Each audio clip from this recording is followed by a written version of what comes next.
Hai guys, Assalamualaikum warahmatullahi wabarakatuh. Hari ini kita akan belajar tentang organ sensoris. Reseptor sensoris itu memiliki 3 fungsi. Yang pertama adalah berfungsi menerima input, yang kedua menghasilkan potensial reseptor, dan yang ketiga menghasilkan potensial aksi dalam saraf. Nah, ada 5 jenis reseptor sensorik. Yang pertama yaitu mekanoreseptor. Dia merupakan reseptor tekanan, reseptor tegangan, dan reseptor mekanik yang terlibat dalam gerakan dan keseimbangan. Yang kedua, termoreseptor, merupakan reseptor yang berfungsi merespon suhu eksternal dan internal.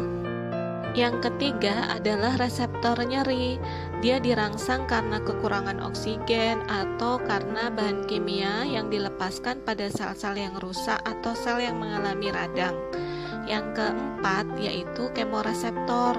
Dia mendeteksi perubahan kadar oksigen, karbon dioksida, serta bahan-bahan kimia yang lainnya melalui reseptor rasa dan bau. Dan yang kelima itu fotoreseptor, reseptor yang dirangsang oleh cahaya. Reseptor dalam tubuh kita biasa disebut sebagai indera. Ada 2 jenis. Yang pertama yaitu indera khusus. Dia dimediasi oleh organ indera yang relatif kompleks dari kepala dan disarafi oleh saraf kranial seperti saraf penglihatan, pendengaran, keseimbangan, rasa, dan bau. Sedangkan yang kedua itu indera umum. Nah, indera umum ini disebut juga somestetik atau somatosensori. Reseptor ini tersebar luas di kulit, otot, tendon, sendi, dan organ-organ dalam. Nah, reseptor ini mendeteksi sentuhan, tekanan, peregangan, panas, dingin, sakit, dan lainnya. Jadi, indera khusus itu terdiri dari mata, telinga, kemudian lidah, serta hidung. Jadi, indera umum itu terdiri dari 3, yaitu kulit untuk mendeteksi panas, dingin, tertekan, dan nyeri. Kemudian yang kedua itu otot, sendi, dan tendon yang merupakan proprioreseptor, yaitu reseptor peregangan untuk merespon peregangan ataupun kompresi atau tekanan. Serta yang ketiga reseptor nyeri yang ada pada somatik, yaitu seluruh tubuh serta organ dalam. Organ khusus mata ini adalah proses bagaimana mata menangkap cahaya. Jadi, energi cahaya ditransduksi ke aktivitas saraf. Aktivitas saraf itu diperintah oleh otak. Analoginya, kamu bisa bayangin mengambil gambar dengan kamera. Mata kamu adalah kamera, retina kamu adalah film, dan bagian otak kamu itu yang memproses informasi visual, seperti Photoshop. Jadi, sistem visual manusia mampu memungkinkan cahaya memantulkan objek yang jauh menjadi terlokalisasi, kemudian bisa diidentifikasi berdasarkan ukuran, bentuk, dan warnanya, serta bisa dianggap bergerak ataupun tidak, dan yang terakhir bisa terdeteksi dalam berbagai kondisi pencahayaan. Urutan peristiwanya adalah yang pertama, cahaya yang memasuki mata akan difokuskan pada retina. Kemudian yang kedua, retina mengubah energi cahaya menjadi aktivitas neuron. Yang ketiga, akson neuron retina itu diteruskan ke saraf optik. Kemudian yang keempat, informasi visual tersebut didistribusikan ke beberapa struktur otak yang melakukan fungsi yang berbeda-beda. Ada 3 lapisan pada mata. Yang pertama adalah lapisan luar, terdiri dari sklera dan kornea. Yang kedua adalah lapisan tengah, terdiri atas koroid, siliaris, dan iris. Dan yang ketiga adalah lapisan dalam yang terdiri dari retina. Otot-otot ekstraokuler itu melekat pada mata dan tengkorak serta memungkinkan adanya gerakan pada mata. Anatomi mata terdiri dari beberapa bagian. Yang pertama sklera, konjungtivita, kornea, ruang anterior, kemudian humor aqueous, kemudian lapisan koroid, badi siliari, iris, dan lensa, serta ada pupil, vitreous humor, retina, dan saraf-saraf optik. Kelainan pada mata yang sering terdeteksi adalah miopia atau rabun jauh, kemudian hipermiopia atau rabun dekat, presbiopia yaitu otot-otot lensa menjadi lemah karena bertambahnya usia, kemudian katarak di mana lensa menjadi berkabut, kemudian niktalopia atau rabun senja.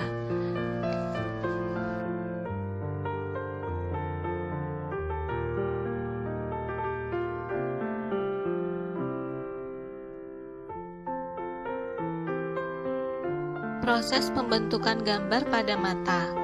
Kornea dan lensa membantu menghasilkan gambar pada retina.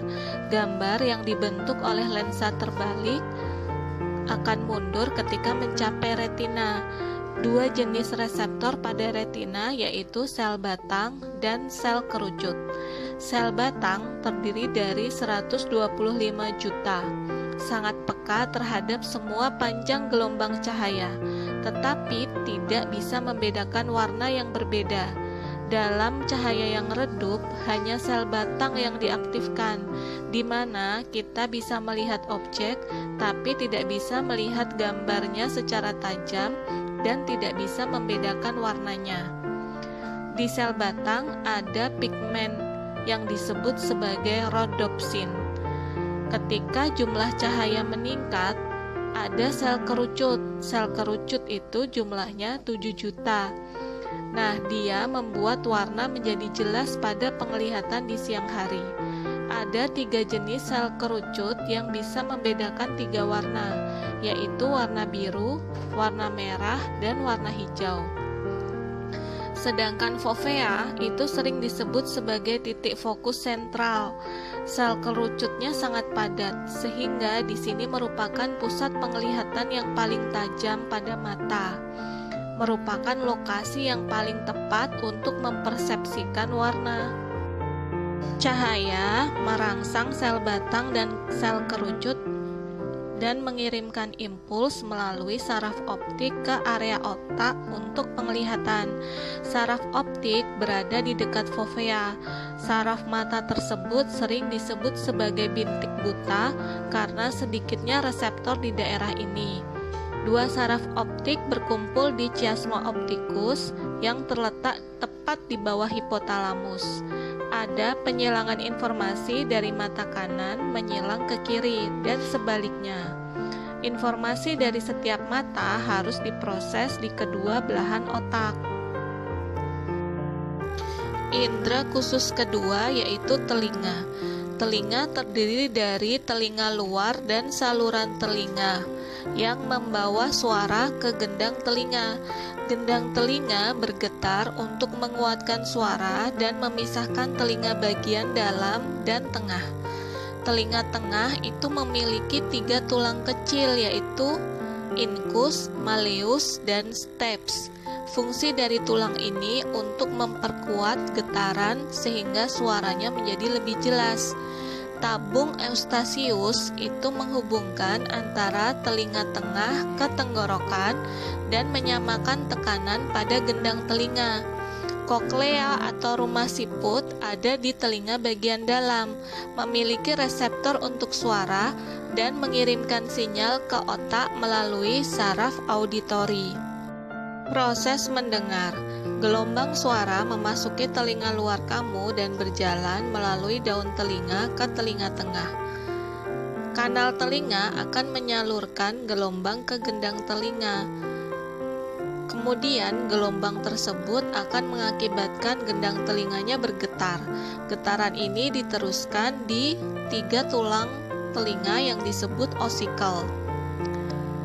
Nah, di dalam koklea atau rumah siput terdapat vestibular yang bertanggung jawab untuk rasa keseimbangan serta orientasi spasial. Sinyal ini kemudian akan dikirimkan ke otak. Otak akan memproses informasi dari telinga sehingga memungkinkan kita untuk membedakan berbagai jenis suara. Equilibrium atau keseimbangan adalah respon terhadap gerakan kepala. Nah, equilibrium ada dua, yaitu equilibrium atau keseimbangan statis dan keseimbangan dinamis. Keseimbangan statis itu terjadi saat tubuh tidak bergerak, sedangkan keseimbangan dinamis itu terjadi saat tubuh kita bergerak. Penglihatan memainkan peran penting dalam keseimbangan. Sekitar 20% dari serabut saraf di mata berinteraksi dengan sistem vestibular di telinga. Rasa. Mulut kita memiliki 10.000 reseptor rasa yang sebagian besar terletak di lidah. Setiap lidah kita mampu mendeteksi 5 rasa, yaitu asam, manis, pahit, asin, dan umami. Umami untuk mendeteksi rasa MSG. Setiap indera rasa kita mengandung 50-100 sel reseptor khusus. Saat reseptor rasa ini distimulasi, maka reseptor rasa akan mengirim impuls saraf ke otak kita, sehingga kita akan mempersepsikan rasa. Untuk lebih jelasnya, kamu bisa lihat di gambar pada video ini. Manusia mampu mendeteksi ribuan bau yang berbeda. Reseptor penciuman kita ada di atap rongga hidung. Ada rambut-rambut kecil yang terbuat dari serat saraf yang menjuntai dari semua reseptor penciuman kita. Jika bau, dia terbentuk oleh bahan kimia di udara larut dalam lendir ini. Rambut akan menyerapnya dan merangsang reseptor penciuman kita. Beberapa molekul cukup untuk mengaktifkan reseptor yang sangat sensitif ini. Terkait dengan ingatan, ketika reseptor penciuman kita distimulasi, reseptor ini akan mengirimkan impuls ke otak kita dan jalurnya terhubung langsung ke sistem limbik. Sistem limbik adalah bagian otak kita yang berurusan dengan emosi, sehingga kita bisa suka atau tidak suka sama bau tersebut. Bau akan meninggalkan kesan jangka panjang dan sangat terkait dengan ingatan kita. Ada juga hal lain yang menentukan dari bau, yaitu suhu. Banyak hal yang menentukannya. Itulah mengapa makanan yang panas terasa berbeda baunya dari makanan yang dingin. Indra umum, yaitu kulit. Nyeri. Kulit dan jaringan organ visceral kita mengandung jutaan reseptor sensorik. Sebagian besar reseptor sentuhan kita berada dekat permukaan kulit. Sentuhan yang menyenangkan. Reseptor Meissner merupakan reseptor sentuhan yang menyenangkan. Mereka bereaksi terhadap sentuhan ringan dan terletak di kulit telapak tangan, telapak kaki, bibir, kelopak mata, alat kelamin luar, dan puting susu. Area-area tubuh kita ini sangat sensitif. Sel Merkel ditemukan di persimpangan epidermis dan dermis. Reseptor Pacini merupakan reseptor tekanan dan getaran yang ada jauh di dalam kulit.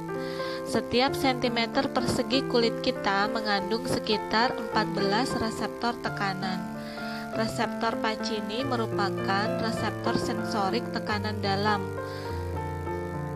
Reseptor Ruffini dan reseptor Krause merupakan reseptor tekanan terus-menerus. Reseptor kulit mencatat rasa sakit.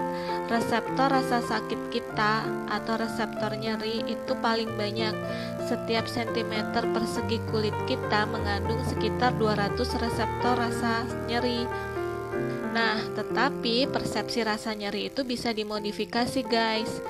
Faktor yang memodifikasi yaitu antisipasi, keyakinan agama, pengalaman sebelumnya, menonton bagaimana cara orang lain merespon, dan rasa bahagia.